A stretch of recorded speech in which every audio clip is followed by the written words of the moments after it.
warahmatullahi wabarakatuh. Halo teman-teman semuanya, perkenalkan nama saya Salsabila Naulimalau dengan NIM B118391 dari kelas E Hukum Sumber Daya Alam dengan dosen pengampu Bapak Dr. Fauzi Syam, SHMH. Pada kesempatan kali ini, saya akan menjelaskan kepada teman-teman semua mengenai hukum perkebunan, dimulai dari pengertian, landasan, asas, tujuan, usaha perkebunan, larangan dalam kegiatan usaha perkebunan, sanksi administratif maupun sanksi pidana. Oleh karena itu, tonton video ini sampai habis dan jangan lupa untuk like, comment, and share.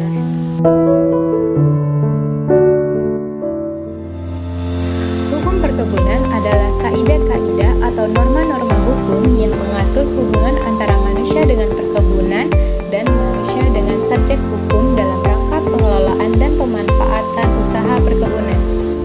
Ada 3 unsur yang tercantum dalam definisi yang barusan saya sebutkan, yang meliputi yang pertama, adanya kaidah atau norma hukum, yang kedua, adanya subjek hukum, dan yang ketiga, adanya objek yang diatur. Subjek yang diatur yaitu pertama, negara dengan perkebunan, yang kedua, negara dengan subjek hukum. Lalu, objek yang diatur yaitu pengelolaan dan pemanfaatan usaha perkebunan. Selanjutnya, saya akan membahas mengenai landasan undang-undang perkebunan. Jadi, dalam pembentukan perundang-undangan, maka diperlukanlah unsur filosofis, sosiologis, dan yuridis yang menjadi bahan pertimbangan dan alasan pembentukannya perundang-undangan tersebut. Dan dalam penulisannya biasanya ditempatkan secara berurutan dari filosofis, sosiologis, dan yuridis. Unsur filosofis menggambarkan bahwa peraturan yang dibentuk mempertimbangkan pandangan hidup, kesadaran, dan cita hukum yang meliputi suasana kebatinan serta falsafah bangsa Indonesia yang bersumber dari Pancasila dan pembukaan UUD 1945. Unsur sosiologis menggambarkan bahwa peraturan yang dibentuk untuk memenuhi kebutuhan masyarakat dalam berbagai aspek.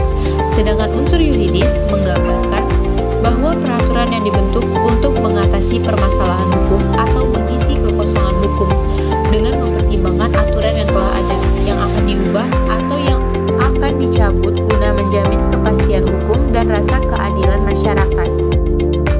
Kembali pada Undang-Undang Perkebunan, jadi landasan filosofis dari hukum perkebunan tercantum dalam pertimbangan Undang-Undang Nomor 39 Tahun 2014 tentang perkebunan, yang isinya sebagai berikut. Adapun landasan yuridis dari Undang-Undang Perkebunan, pertama, Pasal 33 Undang-Undang Dasar 1945, dan yang kedua, Pasal 20, Pasal 20 ayat 1, dan Pasal 21 Undang-Undang Dasar 1945. Sedangkan landasan sosiologis pelaksanaan kegiatan perkebunan adalah karena pertama, belum mampu memberikan hasil yang optimal. Yang kedua, belum mampu meningkatkan nilai tambah usaha perkebunan nasional. Dan yang ketiga, tidak efektifnya pelaksanaan Undang-Undang Nomor 18 Tahun 2004 tentang perkebunan. Adapun asas hukum perkebunan diatur dalam Pasal 2 Undang-Undang Nomor 39 Tahun 2014. Yang pertama, asas kedaulatan. Penyelenggaraan perkebunan harus dilaksanakan dengan menjunjung tinggi kedaulatan pelaku usaha perkebunan yang memiliki hak untuk mengembangkan dirinya. Yang kedua, asas kemandirian. Penyelenggaraan perkebunan harus dilaksanakan secara independen dengan mengutamakan kemampuan sumber daya dalam negeri. Yang ketiga, asas keterpaduan. Penyelenggaraan perkebunan harus dilakukan dengan memadukan aspek sarana dan prasarana produksi perkebunan, pembiayaan, budidaya perkebunan, serta pengolahan dan pemasaran hasil perkebunan. Yang keempat, asas kebersamaan.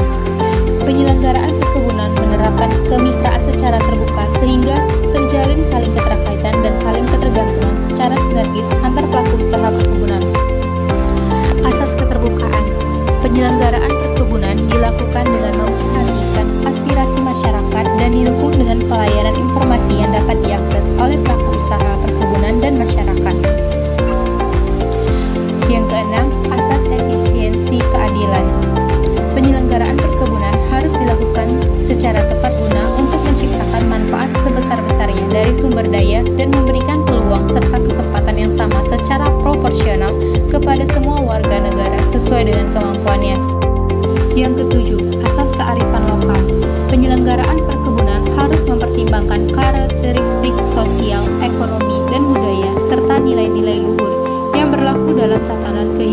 masyarakat setempat.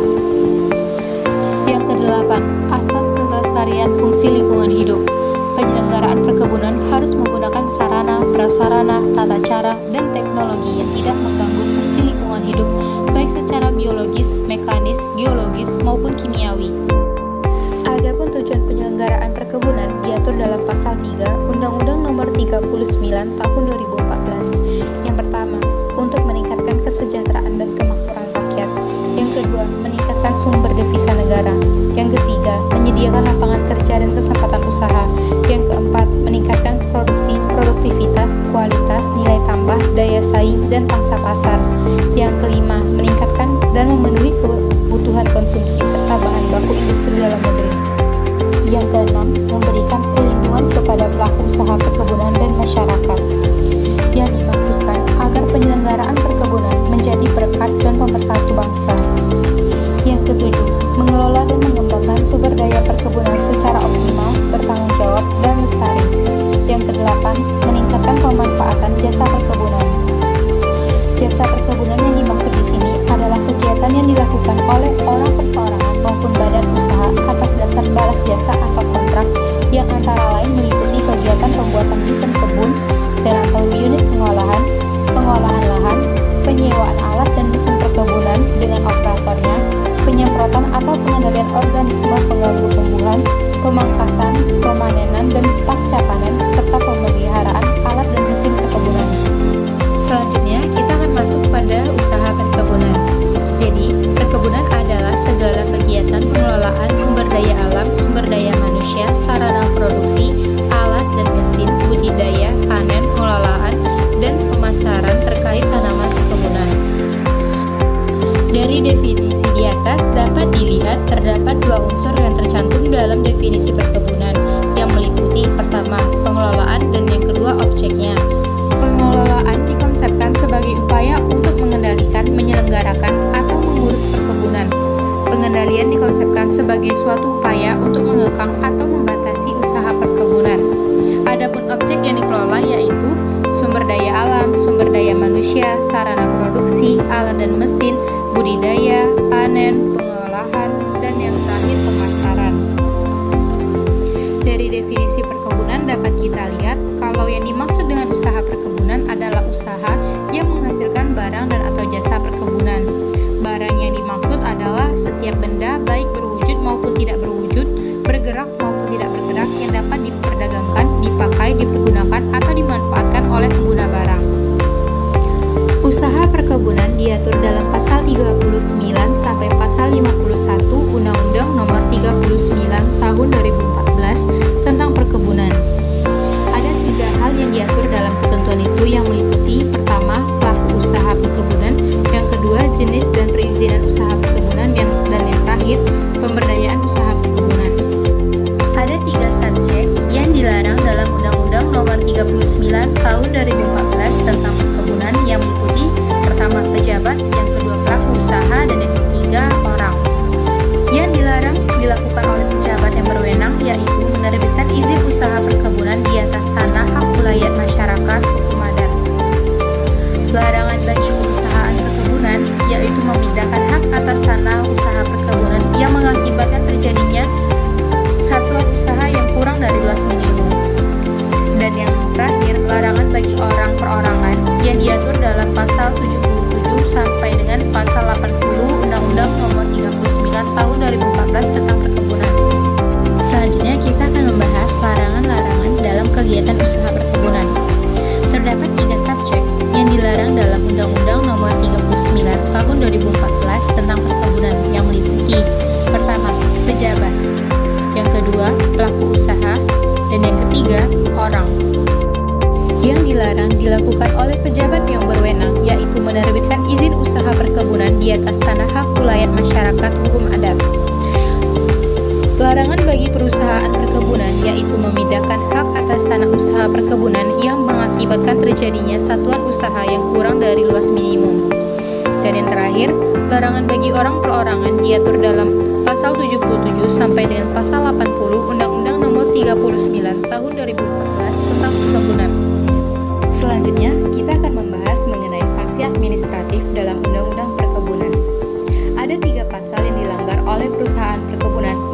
menyebabkan dijatuhkannya sanksi administratif, meliputi Pasal 18, Pasal 60, dan Pasal 70 dalam Undang-Undang Nomor 39 Tahun 2014 tentang perkebunan. Namun bila yang melakukan pelanggaran adalah pelaku usaha, maka terdapat dua pasal yang dapat menyebabkan dijatuhkannya sanksi administratif, meliputi Pasal 64 dan Pasal 65 Undang-Undang Nomor 39 Tahun 2014 tentang perkebunan. Adapun jenis-jenis pelanggaran yang menyebabkan perusahaan perkebunan dijatuhkan sanksi administratif meliputi Pertama, memindahkan hak atas tanah usaha perkebunan yang mengakibatkan terjadinya satuan usaha yang kurang dari luas minimum. Yang kedua, tidak mengusahakan lahan perkebunan. Dan yang ketiga, perusahaan perkebunan yang memiliki izin usaha perkebunan atau izin usaha perkebunan untuk budidaya tidak memfasilitasi pembangunan kebun masyarakat sekitar paling rendah seluas 20% dari total luas area kebun yang diusahakannya. Dan yang keempat, perusahaan perkebunan tidak membangun sarana dan prasarana di dalam kawasan perkebunan. Bila ada perusahaan perkebunan yang melanggar 4 ketentuan di atas, maka dapat dikenakan sanksi pertama, denda, kedua, penghentian sementara dari kegiatan usaha, dan yang ketiga, pencabutan izin usaha.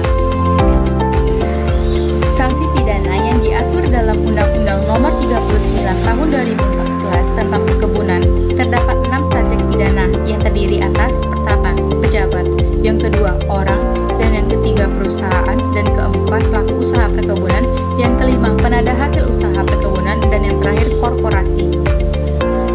Sanksi bagi pejabat yang menerbitkan izin usaha perkebunan di atas tanah hak ulayat masyarakat hukum adat telah ditentukan dalam Pasal 103 Undang-Undang Nomor 39 Tahun 2014 tentang perkebunan. Sanksi pidana bagi setiap orang yang mengeluarkan sumber daya genetik tanaman perkebunan yang hampir punah telah ditentukan dalam Pasal 104 Undang-Undang Nomor 39 Tahun 2014 tentang perkebunan. Sanksi pidana ini bersifat kumulatif, artinya hukum menjatuhkan kedua macam sanksi, baik pidana maupun sanksi denda. Sanksi pidana bagi perusahaan yang tidak memiliki izin usaha perkebunan telah ditentukan dalam Pasal 105 Undang-Undang Nomor 39 Tahun 2014 tentang perkebunan. Sanksi pidana bagi pejabat yang menerbitkan izin tidak sesuai dengan peruntukannya telah ditentukan dalam Pasal 106 Undang-Undang Nomor 39 Tahun 2014 tentang perkebunan. Sanksi pidana bagi orang yang menguasai lahan perkebunan telah ditentukan dalam Pasal 107 Undang-Undang Nomor 39 Tahun 2014 tentang perkebunan. Sanksi pidana bagi pelaku usaha perkebunan yang membutuhkan dan atau mengolah lahan dengan cara membakar telah ditentukan dalam Pasal 108 Undang-Undang Nomor 39 Tahun 2014. Dan bagi orang yang melakukan pemalsuan mutu hasil perkebunan telah ditentukan dalam Pasal 109 Undang-Undang Nomor 39 Tahun 2014 tentang perkebunan. Dan bagi orang yang melakukan pemalsuan mutu dan atau kemasan hasil perkebunan ditentukan dalam Pasal 110 Undang-Undang Nomor 39 Tahun 2014. Bagi penada hasil usaha perkebunan telah ditentukan dalam Pasal 111 Undang-Undang Nomor 39 Tahun 2014. Dan bagi pelaku usaha yang melakukan iklan yang menyesatkan ditentukan dalam Pasal 112 Undang-Undang Nomor 39 Tahun 2014. Sanksi pidana bagi korporasi ditentukan dalam Pasal 113 Undang-Undang Nomor 39 Tahun 2014 tentang perkebunan. Baiklah teman-teman semuanya, itulah sekiranya materi yang dapat saya sampaikan. Lebih dan kurangnya mohon dimaafkan. Akhir kata saya ucapkan terima kasih. Wassalamualaikum warahmatullahi wabarakatuh. Stay safe semua.